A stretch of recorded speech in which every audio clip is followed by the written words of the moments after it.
ရုပ်ရှင်သက်တမ်းနှစ်တရာအတွင်းမှာကိုပိုင်ခစ်တခစ်ကိုထူထောင်နိုင်ခဲ့တဲ့မင်းသားကြီး3ယောက်ရုပ်ရှင်သက်တမ်းနှစ်တရာအတွင်းမှာကိုပိုင်ခစ်တခစ်ကိုထူထောင်နိုင်ခဲ့တဲ့မင်းသားကြီး3ယောက်ရဲ့အကြောင်းကိုဒီနေ့ဗီဒီယိုမှာတင်ဆက်ပေးသွားပါမယ်။ဦးကျော်ဟိမချစ်ရှင်နေပါမမုန်းပါနဲ့လူသားအသေးနှလုံးနဲ့ကျွန်တော်ဆိုတဲ့လောကကြီးကိုအနိုင်ပိုင်းသွားတဲ့ဦးကျော်ဟိကိုတော့1948ခုနှစ်ဇူလိုင်လ14ရက်နေ့မှာမွေးဖွားခဲ့ပါတယ်။ဦးကျော်ဟိကိုခရိုင်ရဲဝင်ဦးကျော်မောင်စိန်နဲ့ဒေါ်ချူချူတို့ကရန်ကုန်မြို့စမ်းချောင်းမြို့နယ်မှာမွေးဖွားခဲ့ပါတယ်။1983ခုနှစ်ကနေစပြီးတော့ရုပ်ရှင်မင်းသမီးစန္ဒာနဲ့အတူဖူးစာလမ်းဆုံးဆိုတဲ့ဇာတ်ကားနဲ့အမှုပညာလောကတွေကိုဝင်ရောက်ခဲ့ပါတယ်။လူသားအလုံးကိုလေးစားပါတယ်ဆိုပြီးတော့လက်နှစ်ဖက်မြောက်အလေးပြုတဲ့ပုံစံတွေ10နှစ်ဆိုပြီးတော့လက်ဆယ်ကြောင်ထောင်တဲ့ပုံစံတွေဟာပရိသတ်တွေရင်ထဲကိုအခုချိန်ထိဆွဲနေတဲ့ဦးကျော်ဟိရဲ့ပုံစံတွေပဲဖြစ်ပါတယ်။ဦးကျော်ဟိရိုက်ကူးခဲ့တဲ့ဇာတ်ကားတွေဟာအခြေခံလူသားသားတွေမှာတကယ်ဖြစ်နေတဲ့ပုံစံတွေလိုမျိုးတရုပ်ဆောင်ပြင်းလုံးလာကြောင်းလဲနာမည်ကြီးလာတာဖြစ်ပါတယ်။မင်းသားကြီးအကယ်ဒမီရရှိခဲ့တဲ့ဇာတ်ကားတွေကတော့အကာအခြေအနှစ်ကအမြင့်တာ1969ခုနှစ်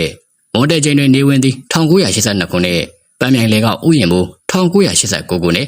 နေကမွေးတဲ့လ2003ခုနဲ့အမျိုးသားဇာတ်ဆောင်စုကို၄ချိန်တန်းရရှိခဲ့ပြီးတော့ဝေလဲမွေးကျွေလဲမွေး1994ဇာတ်ကားနဲ့အမျိုးသားဇာတ်ပုံစုကိုရရှိခဲ့ပြီးစုစုပေါင်းအကယ်ဒမီ9စုကိုရရှိခဲ့ပါတယ်။ဦးကျော်ဟိဟာတရုတ်ဆောင်ဒါရိုက်တာအပြင်ဝတ္ထုတော်ဝတ္ထုရှည်တွေကိုလည်းရေးသားခဲ့ပါတယ်။နိုင်ငံကျော်တေးစီရီတွေကိုလည်းထုတ်ဝေခဲ့ပြီးတော့လူကြိုက်များကြော်ကြားခဲ့ပါတယ်။ဦးကျော်ဟိဟာသာသနာ့ဘောင်မဝင်မီ2008ခုနှစ်အထိရုပ်ရှင်ကားပေါင်း222ကားဗီဒီယိုကားပေါင်း362ကာ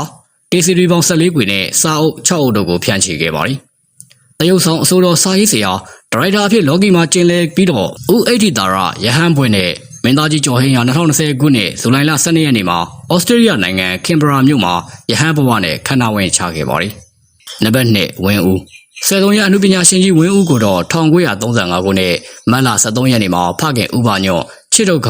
မိခင်ဒေါ်နှင်းရီတို့ကနေပြီးတော့မွေးဖွားခဲ့ပါတယ်။ရန်ကုန်မြို့ဇာတိဖြစ်ပြီးတော့မွေးချင်း9ယောက်ထဲမှာဝင်းဦးဟာတတိယမြောက်သားဖြစ်ပါတယ်။အမှုပညာကိုဝါသနာပါလုံးသူဖြစ်တာကြောင့်ငယ်စဉ်ကတည်းကညိုမင်းလွင်ဆိုတဲ့ကလောင်နာမည်နဲ့ကြပြားရီစာတွေကိုရေးခဲ့ပါတယ်။နောက်တစ်ချိန်မှာတော့ထိုခေတ်ထိုအခါကရေပန်းစားလာတဲ့စန္နာပုဂ္ဂလိကမဂ္ဂဇင်းတိုက်ကိုထူထောင်ခဲ့ပြီးတော့ခင်မောင်ဝင်းဆိုတဲ့ကလောင်အမည်နဲ့ရုပ်ရှင်လောကအကြောင်းတွေကိုဝေဝေဆဆရေးသားတင်ပြခဲ့ပါတယ်။ရုပ်ရှင်လောကတဲ့ကိုတော့မင်းတင်ရွှေမန်းဆိုတဲ့ရာဇဝင်မှတ်တမ်းရေးပေးရာကနေအစပြုခဲ့ပါတယ်။ဝင်းဦးရဲ့ပထမဆုံးပွဲဥထွက်အနေနဲ့သူကိုယ်တိုင်ရေးသားထားတဲ့2ယောက်ထဲနေရင်နဲ့ဆိုတဲ့ဝတ္ထုကိုမင်းသမီးတတင်မှုနဲ့ရိုက်ကူးခဲ့ပါတယ်။အဲဒီဇလန်းတွေကမိဘပွဲသချင်းဟာပရိသတ်တွေကြားမှာနာမည်ကြီးလာခဲ့ပြီးတော့ဝင်းဦးကလည်းပွဲဥထွက်ရုပ်ရှင်မှာနာမည်ကောင်းရရှိခဲ့ပါတယ်။လေးလာသူတွေရဲ့ပြောကြားချက်အရတော့ချစ်တော်သူတယောက်ဆိုတဲ့ရုပ်ရှင်ကိုအရင်ယုံတင်ခဲ့တာဖြစ်ပြီးတော့အဲဒီတုန်းကတော့လူသိနေခဲ့တယ်လို့ဆိုပြန်ပါတယ်။အနုပညာဝါသနာကြီးတဲ့ဝင်းဦးကတော့စန္နာဆိုတဲ့ကိုပိုင်ရုပ်ရှင်ကုမ္ပဏီကိုထူထောင်ခဲ့ပြီးတော့ရုပ်ရှင်ကားပေါင်းများစွာကိုလည်းထုတ်လုပ်ခဲ့ပါတယ်။1968ခုနှစ်မှာစောင်းအိမ်မက်ဆိုတဲ့ဇာတ်ကားကို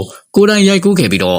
့နှစ်ကိုယ်ကွဲသရုပ်ဆောင်နဲ့ပထမဆုံးအကြိမ်အကယ်ဒမီရရှိခဲ့ပါတယ်။1980ခုနှစ်မှာလည်းမုံရွှေရီရုပ်ရှင်ဇာတ်ကားနဲ့ဒုတိယမြောက်အကယ်ဒမီကိုထပ်မံရရှိခဲ့ပါတယ်။ဝင်းဦးကသူ့ရဲ့အနုပညာခရီးတစ်လျှောက်မှာအမျိုးသားဆက်ဆောင်စု2ကြိမ်ဇာတ်ကားစု2ကြိမ်ရရှိခဲ့ပြီးတော့သူရိုက်ကူးခဲ့တဲ့ချစ်သူရွေးမယ်ချစ်ဝဲလဲဆိုတဲ့ဇာတ်ကားဟာလည်းပထမဆုံးရုပ်ရှင်ဇာတ်ကားဖြစ်လာခဲ့ပါတယ်။မုံရွှေရီ2ယောက်ထဲနေခြင်းတဲ့တိမ်လွာမှုမှုလွင်ဘယ်ပြေးမလဲမိချိုစေစောင်းအိမ်မက်တကြောနှစ်ကြောတေးကိုသေးခိုင်မာလာနှင်းစီစတဲ့ဇာတ်ကားတွေဟာဝင်းဦးရဲ့အောင်မြင်ကျော်ကြလူကြိုက်များခဲ့တဲ့ရုပ်ရှင်ဇာတ်ကားကြီးတွေပဲဖြစ်ပါတယ်။အဆိုတော်မင်းသားဒါရိုက်တာဇန်ညုံရေးဆရာစာရေးဆရာရုပ်ရှင်ကုမ္ပဏီပိုင်ရှင်စာအုပ်ထုတ်ဝေသူအစရှိသဖြင့်မတူညီတဲ့အမှုပညာနယ်ပယ်အသီးသီးမှာအောင်မြင်မှုတွေရရှိခဲ့တဲ့ဝင်းဦးဟာ1988ခုနှစ်ဒီဇင်ဘာလ14ရက်နေ့မှာတော့ဦးမာကြီးကင်ဆာနဲ့ကွယ်လွန်ခဲ့ရပါတယ်။အကယ်ဒမီ9ထပ်ကွမ်းမင်းသားကြီးညိုဝင်းအကယ်ဒမီ9ထပ်ကွမ်းမင်းသားကြီးညိုဝင်းကိုတော့ဖခင်အလကားကျော်စွာရွှေမန်းတင်မောင်မိခင်ဒေါ်သိန်းညိုတို့ကနေပြီးတော့1942ခုနှစ်3လပိုင်း8ရက်နေ့မှာမွေးဖွားခဲ့ပါတယ်။ဇာတိကတော့တထုံမျိုးပါ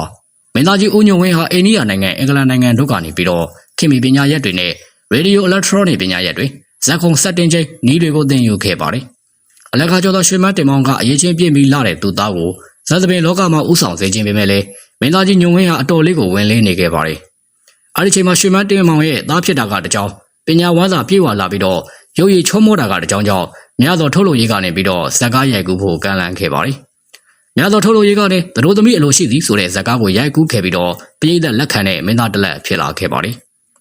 ဒုတိယခြေလမ်းအနေနဲ့ဒရိုက်တာ A1 တင်မောင်ရိုက်ကူးတဲ့မမထားနဲ့အပါဆိုတဲ့ဇက်လန်းကိုမြင့်မြင့်ခင်အောင်တင်ဘေဘီနွဲ့တို့နဲ့ရိုက်ကူးခဲ့ပါတယ်။မင်းသားကြီးညိုဝင်းဟာဘန်ဒိုလူလေးနဲ့သူသားဆိုတဲ့ဇက်ကားနဲ့တနိုင်ငံလုံးအတိုင်းအတာနဲ့အောင်မြင်မှုအကြီးအကျယ်ကိုရရှိခဲ့ပြီးတော့အဲ့ဒီကားနဲ့ပဲအကယ်ဒမီကိုရရှိခဲ့ပါတယ်။မင်းသားကြီးညိုဝင်းဟာပြည်သက်လက်ခံခဲ့တဲ့ရုပ်ရှင်များစွာကိုရိုက်ကူးခဲ့ပြီးတော့အကယ်ဒမီရရှိခဲ့တဲ့ရုပ်ရှင်ကား9ကားကတော့ဘန်ဒိုလူလေးနဲ့သူသား 1968ခုနှစ်ချစ်သူဝိုင်းဝိုင်းလေ1982ခုနှစ်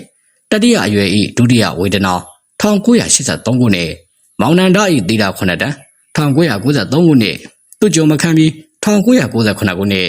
စံရည်2002ရှုပ်ဝတ်သောနှစ်2004ခုနှစ်တို့ပဲဖြစ်ပါသည်အနုပညာလောကရဲ့အကယ်ဒမီအများဆုံးမင်းသားကြီးတစ်ယောက်ဖြစ်တဲ့ညွန့်ဝင်းဟာ2021ခုနှစ်ဇူလိုင်လ1ရက်နေ့မှာကွယ်လွန်ခဲ့ပါသည်